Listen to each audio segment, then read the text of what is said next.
Hello, boys and girls. Mrs. Disidore here to do the fourth and fifth grade read aloud of Once. It's our historical fiction novel taking place during the Holocaust. So today is Monday, May 11th, and we're going to continue with chapter 7 because I only read part of chapter 7. It was a really long chapter. So let me just turn the phone around for you all to see my computer. Okay, so we know the setting is definitely always, it's not going to change during the Holocaust. Felix, our main character, was in an orphanage, which was in a convent. And here are some pictures here. But now ran away from there, and he is now on the streets of Poland. Okay, that's where this is definitely taking place in the country of Poland, but he ran to his hometown. And this is kind of what a town looks like in Poland. So you have all the shops up and down, okay? So this looks like wintertime during Poland, but I just wanted to give you an idea of what the setting might look like, being that this is an important part to visualize, okay? Let me go back to my document here. No, I'll go here and I'll go here. Okay, so as this is coming up, I'm just going to review a little bit of Felix, our main character. We know that he's Jewish. He was in the orphanage for 3 years, 8 months, but now he's taken off. He wants to go warn his parents that people are burning books, and he wants to do that because his parents are book owners. Okay, he doesn't realize that the people who were burning the books are the bad guys, the Nazis. Okay, he doesn't seem to know much about the Holocaust and the danger he is being a Jewish boy. He's an optimist, which means he's a very positive person. He has a very good imagination. Okay, and some important things that we want to wonder are Felix's parents alive or dead? He seems to think they're off just doing business, buying books, and that's why he's been in the orphanage, which doesn't seem right because he's been there for over 3 years. Okay, so he is now learning more and more about the Holocaust because we know he doesn't know what's going on. He doesn't know the danger he's in. But when he went to his hometown, he noticed that all the shops in his hometown were closed down. Okay, it was very quiet. Usually there were lots of people along the streets. There was really no one there. He found his old house. He went in there and there were other people living there. And they went to run after him to turn him in. I'm thinking to turn him into the Nazis, but he got away. Okay, so he was running away from them. When he was running away from them, he came across kids playing Nazi and Jew. One kid was pretending to be a Jewish boy. The other girl was pretending to be the Nazi, and they were pretending to take the Nazi was pretending to take the Jewish boy. Okay, and so he couldn't believe this. He was like, why are they playing this game? Remember, he doesn't know about the Holocaust. He doesn't know what's going on with the Jews. I stand outside. So we're back. He's still in his hometown now. He got away from people who were chasing after him. I stand outside Mr. Rosenfield's house, doing what I've been doing for hours, hoping desperately that the little girl is wrong. Little kids are wrong quite a bit in my experience. There was a little kid at the orphanage who thought you could eat ants. That's why I've waited until dark and crept back into town. Mr. Rosenfield is Jewish. If he's still here, that'll prove the Jewish people haven't been taken away. I knock on Mr. Rosenfield's door. Silence. I knock again. Silence. That doesn't mean he's not here. He could be reading and concentrating very hard, or asleep with lots of wax in his ears, or in the bath. I knock again, louder. Mr. Rosenfield? I call softly. It's Felix Salinger. I need to ask you something. It's urgent. Don't be shy if you're in the bath. Silence. Hands grab me from behind. I try to yell, but one of the hands is over my mouth. I'm dragged backward over the cobbles into the alley next to Mr. Rosenfeld's house. Are you crazy? Hisses a man's voice in my ear. It's not Mr. Rosenfeld. I squirm around and look up. I can't see the man's face in the dark. They're all gone, he says. Rosenfeld, your parents, all of them. I want him to stop. I want him to tell me it's just a story. I try to bite his hand. They've all been transported to the city, he says. I try again. This time, my teeth sink in a bit. The man pulls his hand away and clamps it back on, harder. That's why those weasel Radsons are living in your house, says the man. That's why Rosenfeld's favorite brown hat is for sale in their shop, and most of their other things he left behind. Fear stabs through me. He's right. I did see Mr. Rosenfeld's hat in the shop. I squirm around again. The moon has come out. I can see the man's face. It's Mr. Kopek. He used to empty toilets with Mr. Radson. You shouldn't be here, Mr. Kopek says. Bad time for you around here. If I was one of you, I'd go and hide in the mountains. Suddenly, he lets go of me. If they get you, he says, we never spoke. I understand what he's saying. Don't worry, I reply. The Nazis won't be interested in me. I haven't gotten any books. I lent all mine to a friend. Mr. Kopek stares at me for a moment, then stuffs something under my arm and hurries away down the alley.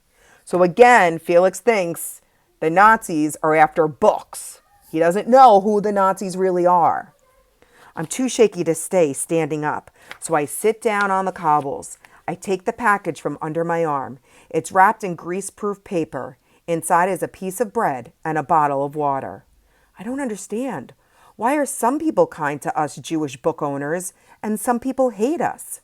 I wish I'd asked Mr. Kopek to explain, and also to tell me why the Nazis hate Jewish books so much that they've dragged Mom and Dad and all their Jewish customers off to the city. I tell myself a story about a bunch of kids in another country whose parents work in a book warehouse, and one day a big pile of Jewish books topples onto the kids' parents and crushes them, and the kids vow that when they grow up, they'll get revenge on all Jewish books and their owners. It doesn't feel like a very believable story. It'll have to do for now, though. Perhaps I'm on my way to find Mom and Dad. I'll be able to think up a better one. I carefully wrap the bread in the bottle of water again. I'll need them. It's a long journey to the city. So he's going to the city where all the Jews are taken. Still doesn't understand who the Nazis are. He thinks it has to do with Jewish book owners. All right, let's move on to chapter 8. Once I walked as fast as I could toward the city to find Mom and Dad, and I didn't let anything stop me. Not until a fire. I slow down, staring at the horizon. The fire is miles away, but I can see the flames clearly as they flicker in the darkness. They must be huge. If that's a pile of burning books, there must be millions. I stop. I wipe my glasses and try to see if any Nazis are over there. I can't. It's too far away to see people, let alone armbands. I can hear trucks or cars, though, and faint shouting voices. Part of me wants to run away just in case. Another part of me wants to get closer. Mom and Dad might be there. This might be where all the Jewish book owners have been taken, so the Nazis can burn all their books in one big pile. I go closer. I don't want to stay on the road in case I bump into any Nazis who are running late, so I cut across some fields. One of the fields has cabbages in it. As I get closer to the fire, the cabbages are starting to get warm. Some are starting to smell like they're cooking, but I don't stop to eat any. I can see what's burning now. It's not books. It's a house. I still can't see any people, so I stuff the bread and water inside my shirt and take my hat off and put it back on to keep my head from blistering and go even closer in case there are some people inside who need to be rescued. I wrote a story once about Mom and Dad rescuing an ink salesman from a burning house, so I know a bit about it. Blinking from the heat and the glare, I reach the wire fence that separates the house from the fields. The wire is too hot to touch. I wriggle under it. The lawn is covered with dead chickens. Poor things, they must be cooked. That's what I think until I see the holes in them. They've been shot. The owners must have done it to put them out of their misery. Then I see the owners. Oh, they're lying on the lawn next to the chickens, a man and a woman. A man in his pajamas, and the woman is wearing a nightgown. They're both in the same twisted positions as the chickens, and both lying in patches of blood. I want to run away, but I don't. Instead, I pick up a chicken feather and hold it in front of the woman's mouth and nose. It's how you tell if people are dead. I read it in a book once. The feather doesn't move. It doesn't move with the man either. I'm shivering in the heat. I've never seen real dead people before. Real dead people are different from dead people in stories. When you see real dead people, you want to cry. I sit on the lawn, the flames from the house drying my tears before they're halfway down my face. These poor people must be Jewish book owners who couldn't bear to let the Nazis burn their books. So they put up a struggle, and to pay them back, the Nazis killed them and their chickens and set fire to their whole house. Well, he has some of it right. The Nazis did kill them and burnt their house, not because they're Jewish book owners, but just because they're Jewish. Please, Mom and Dad, I beg silently. Don't be like these people. Don't put up a struggle. It's only books. Behind me, part of the house collapses, bombarding me and the poor dead book owners with sparks and burning ash. My skin stings. My clothes start to smolder. I roll across the lawn to put them out and stop with my face close to another person. It's a girl, about 6 years old, lying on her side. A little kid. What sort of people would kill a little kid just for the sake of some books? A horrible thought grows in my throbbing head.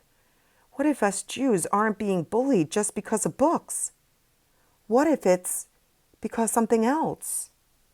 Then I notice that the little girl isn't bleeding. Gently, I roll her over. The fire behind me is burning bright as day, and I can see that the girl's pajamas don't have any holes in them at all. Not from ash or bullets. The only medical condition I can find is a big bruise on her forehead. I grab a feather and hold it in front of her face, but I don't need to, because when I crouch closer, I can hear the snot rattling in her nose. It's loud, but not as loud as the car engine noise I suddenly hear in the distance. I peer over toward the road. Coming along it fast are 2 black cars. They look just like the Nazi cars that came to the orphanage.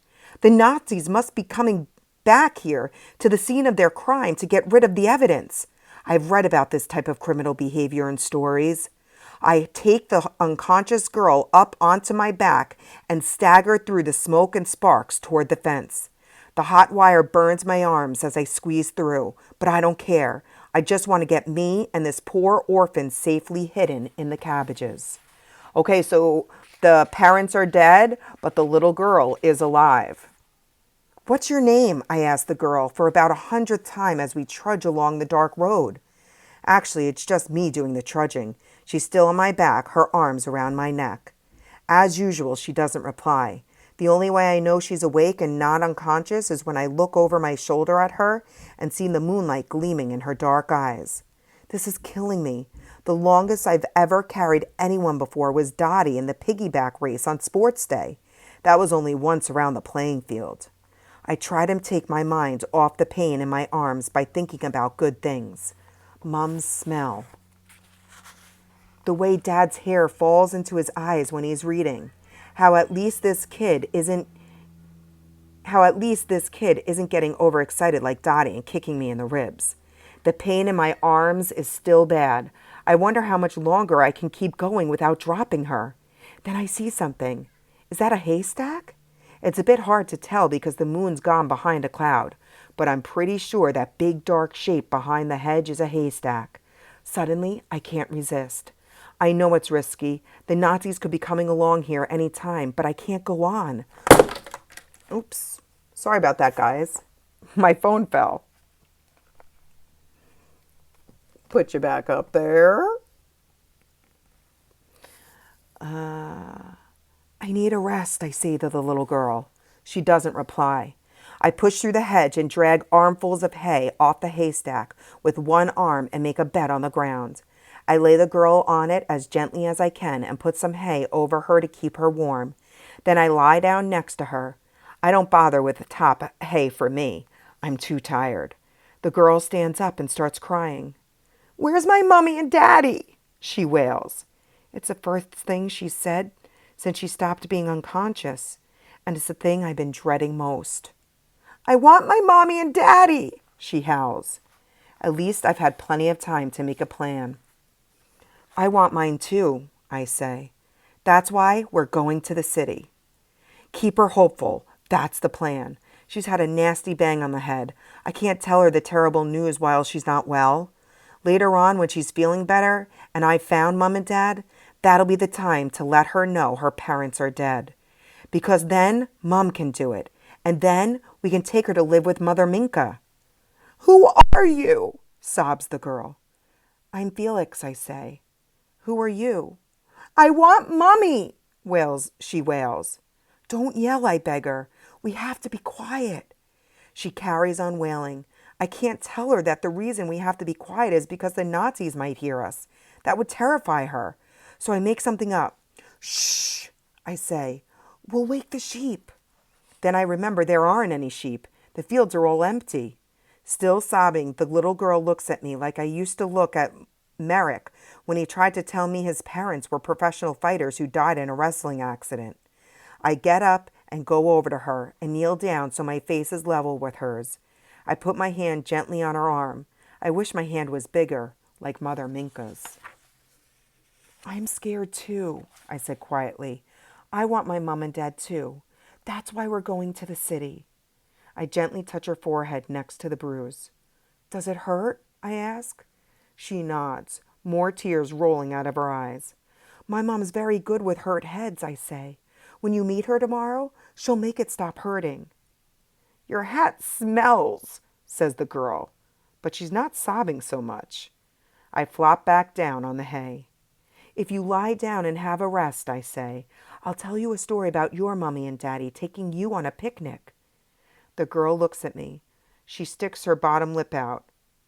We don't go on picnics, she said. Don't you know anything? All right, I say. You and your mommy and daddy flying in an airplane. We don't fly in airplanes, she says.